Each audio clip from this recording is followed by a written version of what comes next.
Hello guys, I hope you all are good and doing great in your life. Let's start our today's current affair session. Let's see क्या आज news में क्या है. In the very first news they are asking कि भाई Telangana government ने एक letter of intent sign किया है किस कंट्री के कंपनीज के साथ में for eco town in Hyderabad.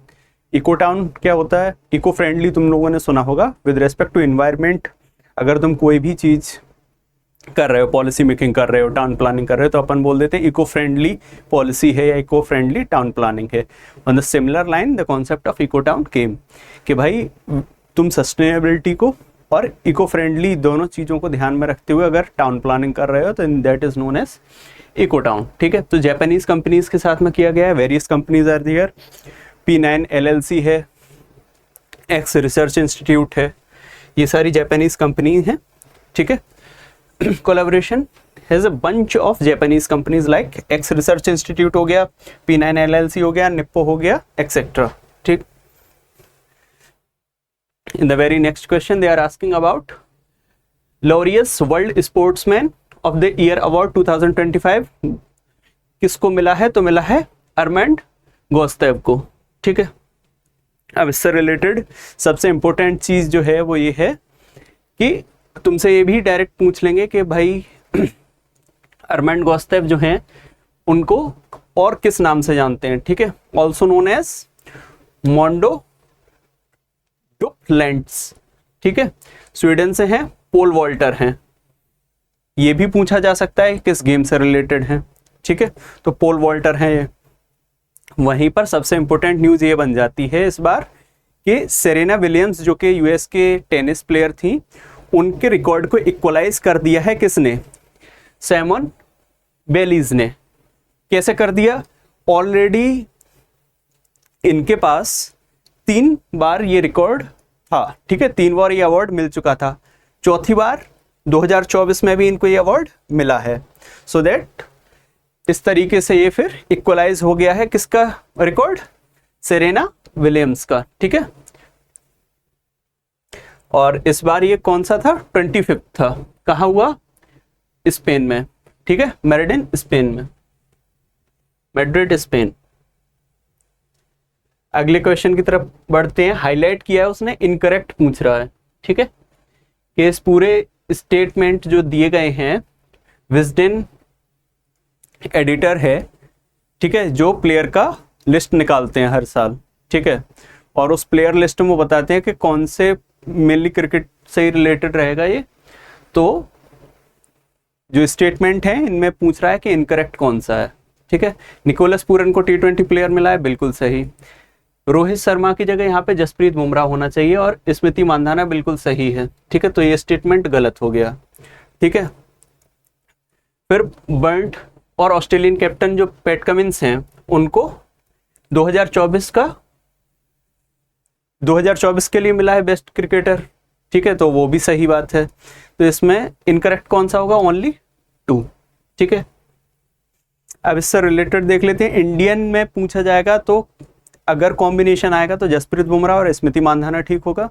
ठीक है, और जो 5 प्लेयर ये सारा जो है वो अदर में है. ठीक है, मेनली 5 प्लेयर जो लिए गए हैं वो कौन कौन से हैं? वो है गॉसस्टे, ऑलराउंडर हैं. कहाँ के? इंग्लैंड के. फिर जेम्स स्मिथ, इन्होंने डेब्यू किया था. ठीक है, फिर डैन वॉरेल है. ठीक है, इन सबको किसके लिए मिला है? क्विटेंट के लिए.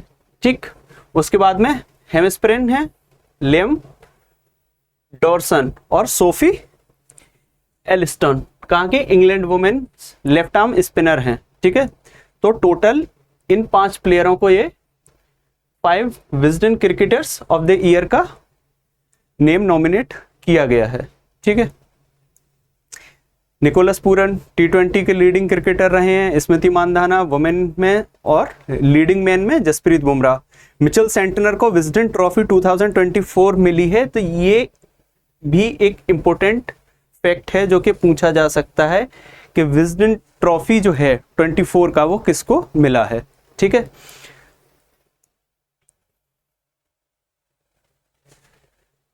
अगला पूछ रहा है, who is considered as father of angioplasty in India. ठीक है, अब ये होता क्या है एंजियोप्लास्टी? अगर हार्ट की कोई भी वेसल जिसमें ब्लड सर्कुलेट होता है वो ब्लॉक हो जाए या नैरो हो जाए, तो ऐसे में तुम क्या करते हो, सर्जरी करते हो और सर्जरी के थ्रू उस ब्लॉकेज को खोल देते हो। इस पूरे के पूरे सर्जरी को बोला जाता है एंजियोप्लास्टी। ठीक है, तो इंडिया में किसको बोला जाता है? मैथ्यू सैमुअल कारारिकल को। क्यों? क्योंकि ये न्यूज में इसलिए है, ही रिसेंटली पास्ड अवे, और एग्जाम में इंपॉर्टेंट इसलिए कि भाई for the very first time in India he did that in which year?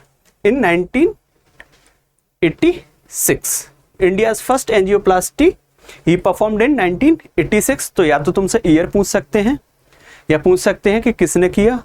ठीक है, इनसे रिलेटेड जो ऑनर्स हैं, पद्मश्री मिला है, इसलिए और इम्पोर्टेंट हो जाता है कि भाई एग्जाम में पूछा जा सकता है, पद्मश्री अवार्डी पर्सन है ये। फिर फादर ऑफ एंजियोप्लास्टी कहे जाते हैं, इन्होंने ही सबसे पहले इंडिया में 1986 में ये परफॉर्म किया था। ठीक है, तो इन सब की वजह से इंपॉर्टेंट न्यूज़ बन जाती है। ही रिसेंटली पास्ड अवे और इम्पोर्टेंट पर्सनैलिटी है, तो बहुत चांसेस हैं कि एग्जाम में पूछा जाए।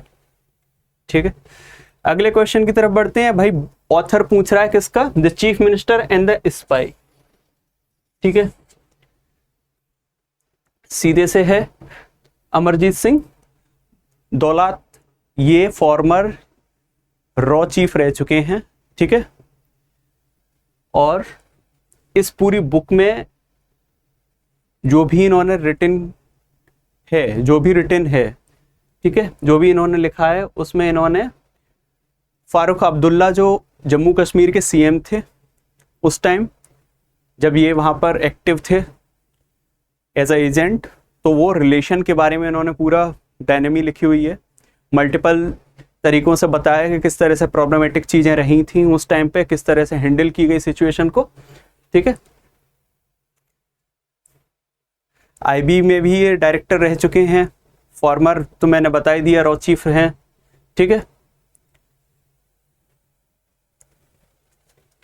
आगे अगले क्वेश्चन को देखते हैं। पूछ रहा है 23 अप्रैल को एनुअली हम कौन सा डे ऑब्जर्व करते हैं? तो है world book and copyright day.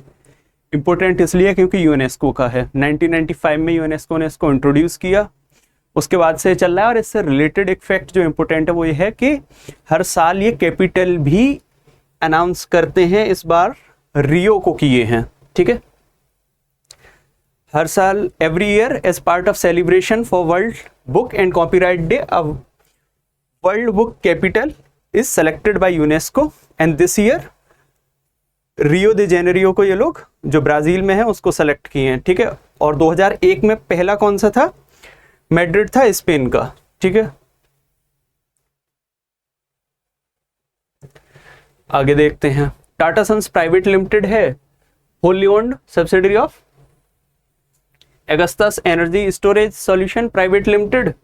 इसने अभी एक लोन सिक्योर किया है to facilitate UK's largest battery facility.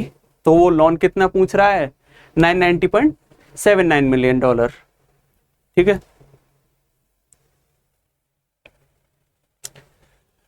आगे ये है कि भाई टोबैको से रिलेटेड है।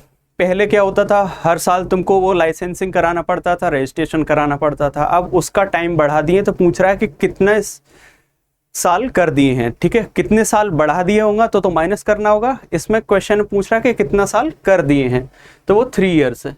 ठीक है, कितने साल बढ़ा दिए हैं ये अगर क्वेश्चन पूछा जाता है तो 2 साल। ठीक है, क्योंकि पहले पर ईयर था और अब 3 साल कर दिया है। ठीक है, मेनली जो टोबैको ग्रोइंग स्टेट है वो कौन कौन से हैं इंडिया में? आंध्रा, कर्नाटक, तेलंगाना, उड़ीसा। तो इसमें फोकस एरिया में देख रहे हैं कि अप्रोक्सीमेटली 83,500 फार्मर्स को फायदा मिलेगा इससे। और बांड्स कितने कवर किए जा रहे हैं? 91,000 अक्रॉस टोबैको ग्रोइंग स्टेट, ये सारे हैं।